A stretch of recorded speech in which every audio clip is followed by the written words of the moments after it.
Hello, everyone. Again, welcome to my YouTube channel. This episode is the 34th installment in my program, Social Change How and When. In our last three episodes, those were our 31st up to our 33rd installments. I was discussing about the malady of illiteracy and low literacy. In this installment, let me close my discussion thereof by sharing with you, my valued viewers, a very beautiful and an inspirational true story of the unexpected meeting between a teacher and a pupil that is worth recalling. This was related to me by the parties involved in this story not a very long time ago. However, for the real names of persons mentioned here, I necessarily have to substitute them with invented ones as demanded by the parties and as a condition for permitting the story to be inserted in this episode. For this inspiring story, I choose to give the title, What Happened to Them? How are you, sir? Greeted the former pupil as soon as he recognized a man in his late 70s whom he had seen standing at the far end of the pierside. Hardly able to recognize the stranger because of the person's apparent maturity and an extraordinary bearing, the old man, after a hard penetrating look, now had come to remember the name Feliciano Maritwin. The latter was then recounting to him the story of his adventure to be one of his 36 fourth grade pupils in a certain small town primary school many years ago. The retired teacher had been of the belief throughout all these past years that none of his pupils had even gone to college, even the first honor pupil, not because all of them were children of poor parents, but because no one actually had shown further interest in study beyond elementary. He now recalls of having not seen nor heard of this boy Feliciano after that school year, even as his classmates were continuing in school up to the sixth grade graduation.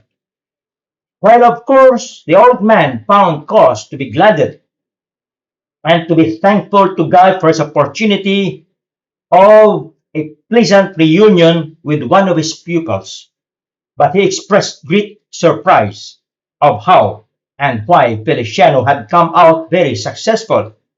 He remembers quite vividly that this boy was his repeater twice in the second grade. In the year he passed, his general average was only 77, one of the lowest four in that year's class.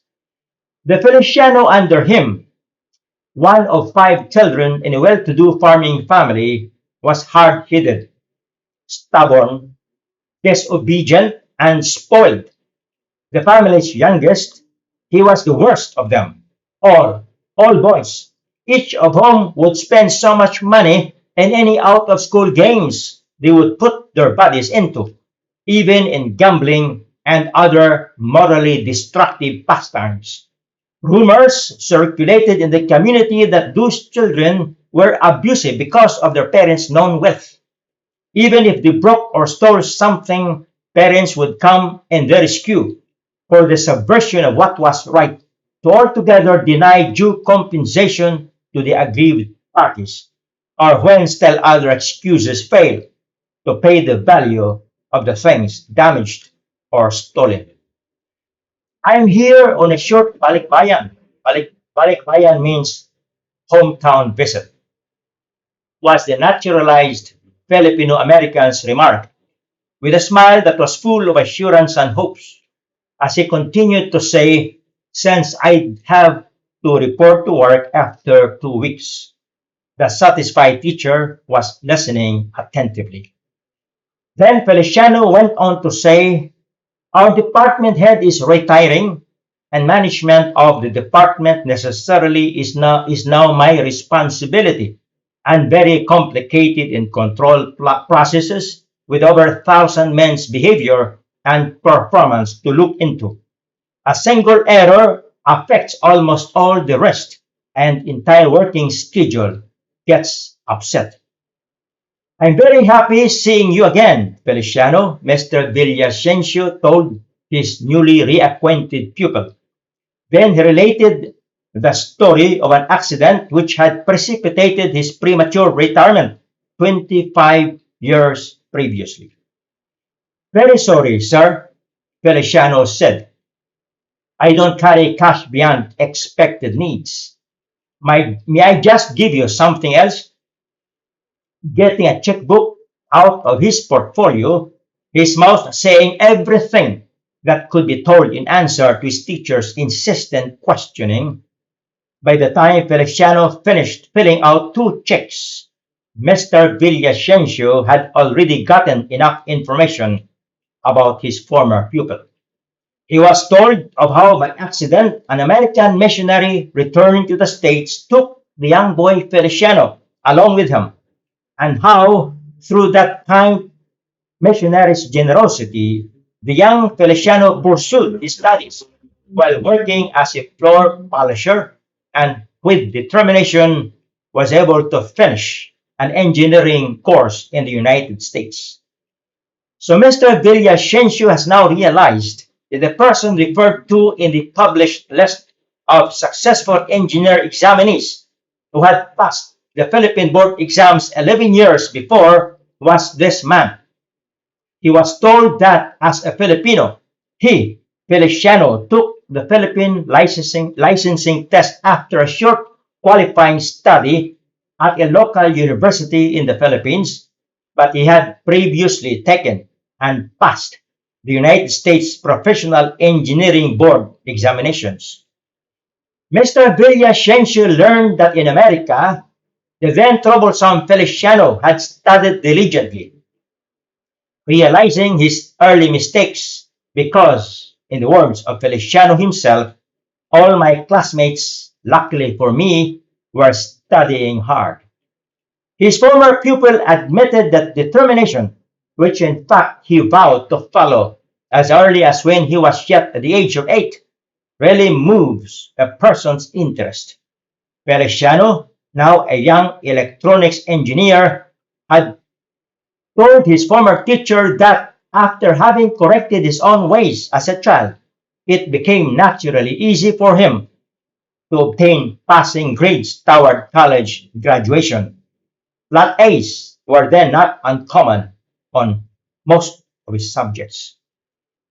Mr. Villasencio paused for a moment. Apolinario Mabini, a Filipino hero, he thought became a lawyer because he never faltered in his determination to get an education. Helen Keller, in early childhood, became blind and deaf in an illness which caused her to forget how to talk. Because of her determination to live a useful life in society, she not only learned to read and write in Braille and recovered her power of speech, but she became a noted lecturer, author, and leader. Gregorio Araneta was born to very rich parents. He could have made use of his parents' economic strength by committing abuses, like what this Feliciano did in his early life. Yet, he determined to be a well-disciplined student to become one of the best lawyers the Philippines ever had. Engineer Maritwin had now handed the checks to his former teacher, who was still looking at him with great admiration, requesting his teacher that the envelope be not opened before 2 months and 16 days shall have elapsed, and the thing inside it never to be touched forever. The unenclosed check may be cashed immediately in any bank in the locality. Without looking at the papers, Mr. Villasencio took for a hearty handshake both hands of his former pupil, who was then saying, "Goodbye, sir. God bless you." At that moment, the old teacher did not exactly know for what he was to thank to his former pupil, but he said rather mechanically, "Thank you for a nice meeting, Feliciano. I wish your classmates had the luck you have. Feliciano asks why. What happened to them, sir? But the boat had whistled 2 times, and the Puera Visita order was enforced strictly for visitors to get out of the vessel. Trying to take the short remaining minutes for an opportunity to explain matters, Mr. Villavicencio said in a low but precise words, "All of them are here, but I don't know what they are doing. When I read of your name in the newspapers having passed the engineering board exams, I refuse to believe it, Feliciano. Sorry, but as you very well know, you yourself did not convince me of your class standing when you were under me." "Forget it, sir," said Feliciano, "but my boat is about to leave. Goodbye, sir." The boat was getting out of sight too soon, and it had almost become a mere floating coconut husk at the far end of the eastern sea, when Mr. Villavicencio remembered the checks in his folder. Out of curiosity, he had opened the sealed envelope, forgetting what his former pupil had told him of not to open it before 77 days. Proceeding to look at the amount line, he was simply thrilled by what was written on the check. Not minding it, he proceeded to read the accompanying note. It says, "Pierside, Philippines. Mr. Zosimo Villavicencio, sir. As a token remembrance, kindly keep the small check with you. This is just a tangible reminder of my naughty days in our barrio. I really was nonsense. Never studied, especially 3 subjects, English, arithmetic, and elementary science. The last 2 were under you. I wish those days had come again, and I be a boy like before, so I could make up. But that 77 average you gave me was surely an overrating, honestly. I am forever indebted. Yet, if not for that, frankly, sir, I would not have become what I am today. I always pray to God that those darkened pupils like me before be enlightened, so they may also have a good future. Sincerely, Feliciano Maritwin. 77 saints not to be touched, Mr. Villavicencio reminisced. Tears of joy and wonder rolled down the old man's wrinkled cheeks. Then he thought back of those days. This man, now a successful electronics engineer, who was then a boy at 11 under him, was very naughty, frequently making troubles with classmates and coming to class without anything most of the time. Also late almost every day. He remembered that Feliciano was the dullest in arithmetic. It was for the sake of being kind to Feliciano's parents, who would be wondering again why their child was made to repeat the 3rd time. So he just gave the boy a 77 passing grade. The 7 was a gift of mercy from a kind and a hopeful teacher. With tears still running down the old man's wrinkled cheeks, he turned to the open check. $7,000, the old man exclaimed. $7,000. In our next episode, that will be our 35th installment, I will begin dealing on another socio-economic problem that plagues the Philippines and the world at large: unemployment. This problem, along with so many others, generally constitute as the very reasons why our country and others have been stagnant in their socio-economic development. If you enjoy viewing my program, I'd like to invite you to please click the like button, and for those who have not placed their subscriptions yet, to please subscribe to my YouTube channel.